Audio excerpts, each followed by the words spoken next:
Ouais,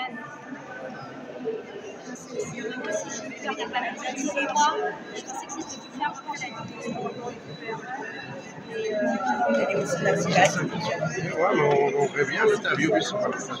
On aimerait bien l'interviewer sur la plateforme. Il y a une génocide en cours en Palestine, à Gaza, en Cisjordanie, alors que Washington, en France, ils soutiennent financièrement, militairement. Alors bien sûr, là, ils font des déclarations, Macron, tout ça. Et c'est pour mieux justifier les attaques contre les militants et les gens qui ont du cœur. Ils se disent pas forcément. Nadia, salut Nadia. Bah écoute, on est venu soutenir tous ces personnages, ces personnes fantastiques qui combattent et qui militent pour la paix et que tout ça s'arrête par rapport à ce qui se passe en Palestine. Donc ici, nous avions un ressortissant palestinien qui est quand même en France depuis 10 ans, ouais, qui est marié, 2 enfants, marié avec une Française avec 2 enfants. Et pour les tweets, comme d'habitude, à chaque fois que vous écrivez quelque chose, eh ben, il vient d'être condamné pour apologie du terrorisme. Alors, on lui a donné 18 mois avec sursis, sur 5 ans.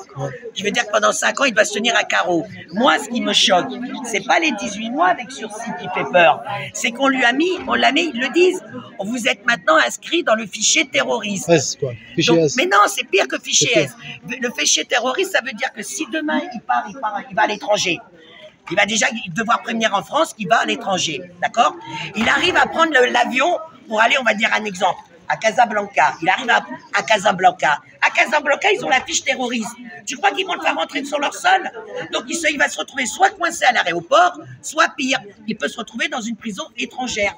Et c'est ça pour moi le piège de cette condamnation, c'est vraiment le fichier terroriste, qui veut dire qu'à tout moment, putain, mais vous vous rendez pas compte.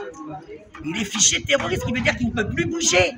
Même en France, quand il va faire quelque chose, la moindre chose, bah tout de suite, nous on sait ce que c'est les fiches, parce qu'on a des amis qui sont fichés, et que quand ils ont une contrôle d'identité, je vous le dis, hein, le commissaire, le flic, il tape votre nom, et là ils vous disent « Ah, on a une fiche sur vous ». Parce qu'on a ça pour une maman qui a interdiction de manifester, puisqu'elle dénonce son placement de son gosse, et ben elle savait pas qu'effectivement, elle a une fiche. Et le flic qui a été gentil lui a prévenu. Il dit, vous savez que sur votre fiche, vous êtes interdit d'être là. Si je veux, je peux vous embarquer. Puisqu'elle a 1 an ferme, si justement on la retrouve sur une manif. Donc c'est ça les fichiers. Hein. Les fiches, il faut que les gens comprennent bien ce que c'est une fiche. Hein. C'est qu'à n'importe quel contrôle, le mec, il a tout en pédigré, c'est qu'à de le dire. Donc il suffit, je vous dis encore, qu'il se retrouve à vouloir voyager. Peut-être qu'en France, il va réussir parce qu'on sait très bien que sa condamnation, c'est de l'enfumage. Mais arriver dans le pays où il va vouloir arriver, c'est pas sûr qu'il rentre. Un exemple tout con, hein, les chercheurs là qui ont voulu aller en Amérique et qui arrivent à l'aéroport, ils ont été coincés parce qu'ils avaient fait des tweets contre Trump. Les chercheurs français et allemands rebelotent dans le sens inverse.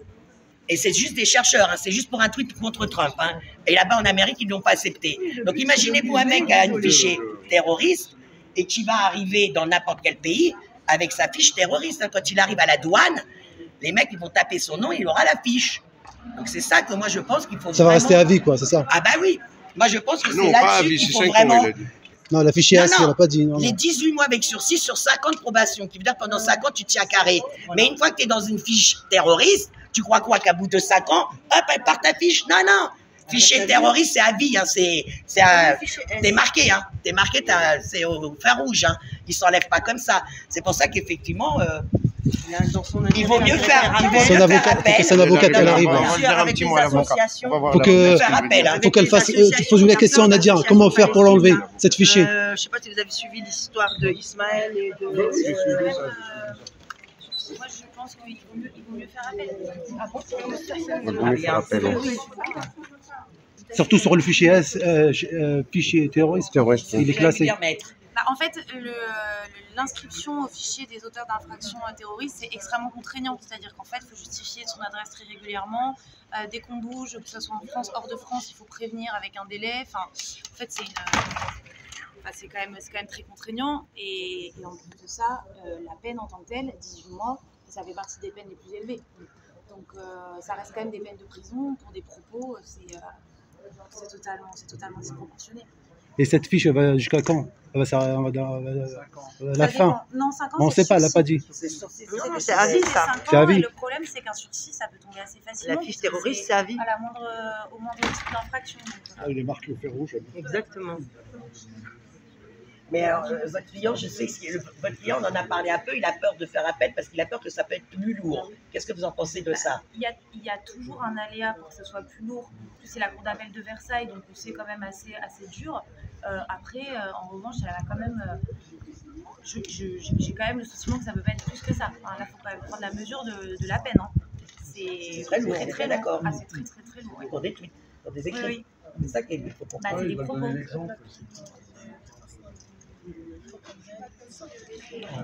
فحتى الأموال اللي يمكن ما تخاف أصعب من هيك فهو أصلا الإلهاء كتير صعب مش في إمكانيات بس الأبل يعني وقته يعني الإلهاء الأبل أحسن. On est trois avocats qui travaillent sur ce dossier. Il y a Elsa, il y a Julie et il y a moi. Et les trois, on pense qu'il faut faire appel. Après, Ibrahim, qu'est-ce que tu ressens toi après cette condamnation injuste? Je faut parler arabe. Est-ce que tu peux traduire s'il te plaît? Désolé. هذا امتحان للإنسانية، امتحان للبشرية، امتحان للوطنية. C'est une épreuve pour l'humanité et pour le patriotisme et le nationalisme. وفرنسا سقطت في هذا الامتحان. Et la France a chuté pour cette épreuve-là. اليوم فرنسا بتحكمني على حساب المبادئ الفرنسية من أجل إرضاء إسرائيل. La France le juge pour les intérêts d'Israël en France et sur cette base-là qui est injuste. سيبقى صوتي صوت أطفال فلسطين، شيوخ فلسطين، أهل غزة. Ma voix restera la voix des Palestiniens, des enfants palestiniens, des femmes et des Palestiniens. حكم ربنا أعلى من حكم الله. Le jugement de Dieu est plus fort et plus élevé que le jugement de يا فلسطين يا فلسطين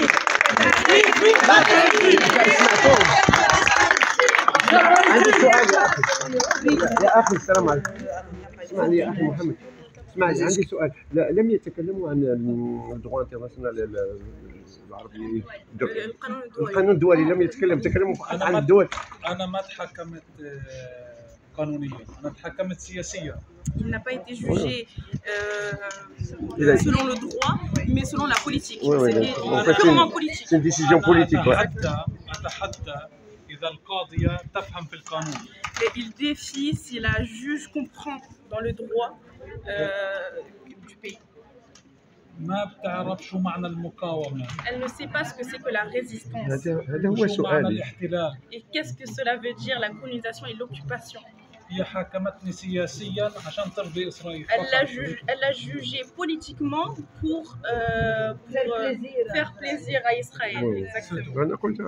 Est-ce que cette condamnation, ça va l'arrêter? Est-ce qu'il va vouloir continuer même après ça?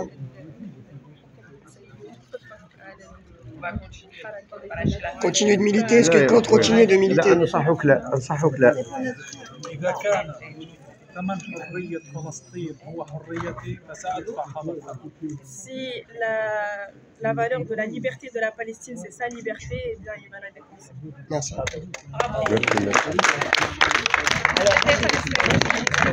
Alors, par rapport à la constitution actuelle, c'est effectivement, on a vu le résultat du tribunal. Mais justement, comme on en parlait avec l'avocat, on va dire que la conjoncture, elle est en train de tourner là. Alors, est-ce que c'est pas aussi dans son intérêt quand même de faire appel? Parce que le temps qu'il passe à l'appel, comme elle l'a dit, c'est dans des mois et des mois l'appel. Hein. À ce moment-là, il y aura vraiment une prise de position sérieuse qui va changer ça peut-être. Alors, est-ce qu'il ne vaut pas mieux pas faire essayer de lancer l'appel maintenant, puisque ça va être dans quelques mois et que la situation elle est en train de tourner, si on peut dire.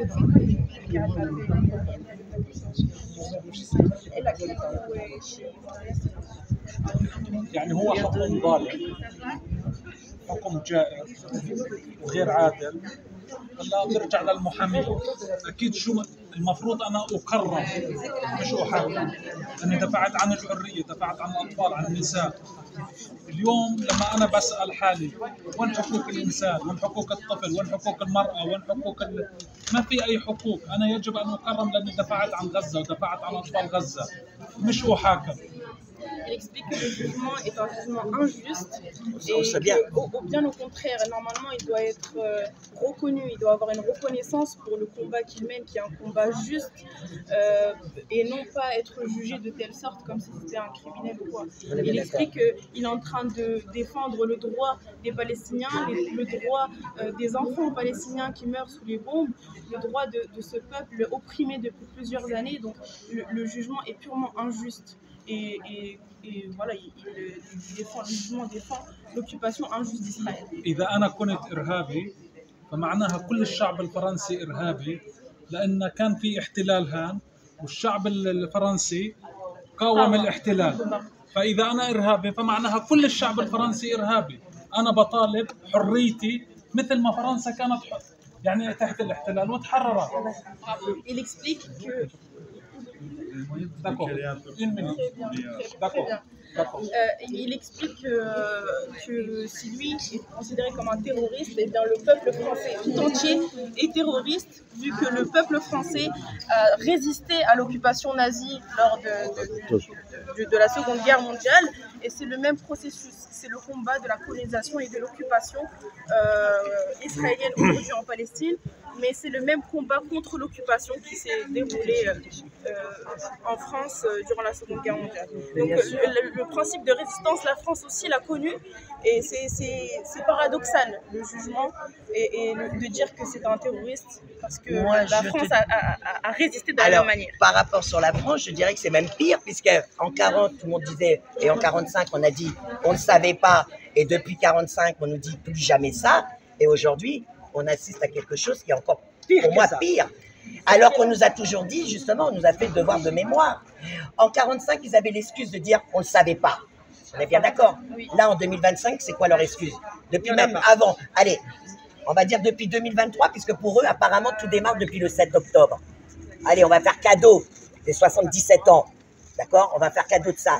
Mais là, depuis 2023, toute la communauté, elle est où? Tous les bien-pensants qui nous ont dit plus jamais ça. لا اوكي جسي اسمع حرام عليك كلمة واحدة حرام عليك كلمة واحدة احنا كلنا معاه يا اخوي اوكي كلمة واحدة الظلم لن يدوم والاحتلال إلى زوال والحرية لفلسطين. Bravo. L'opprimé et la situation d'opprimation qu'il y a ne va pas durer. Et la liberté arrivera.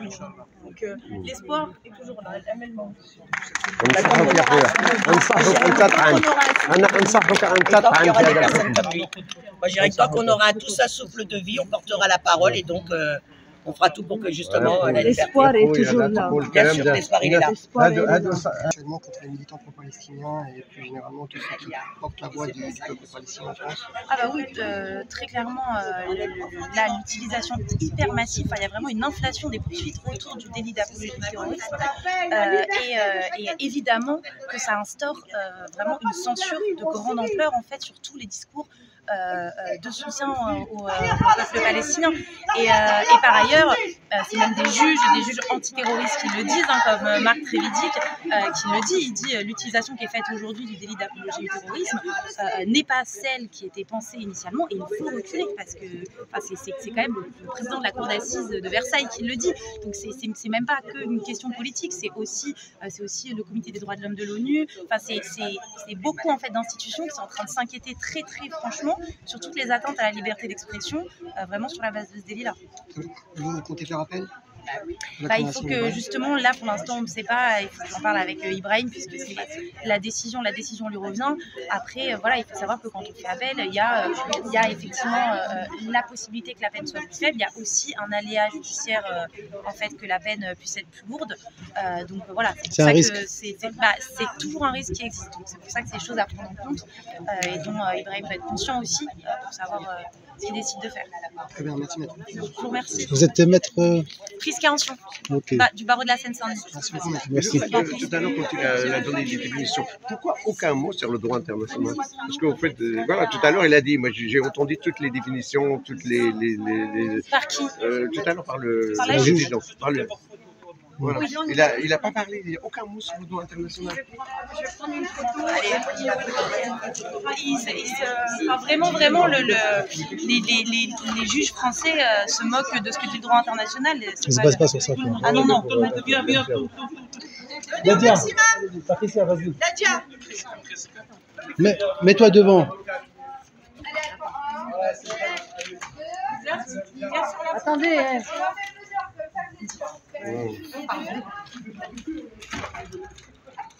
porte le monde. تعالوا viens Patricia يلا تعالوا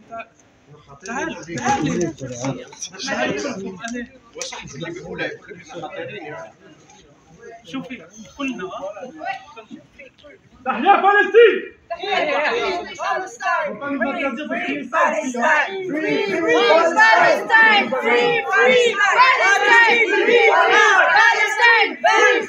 Palestine!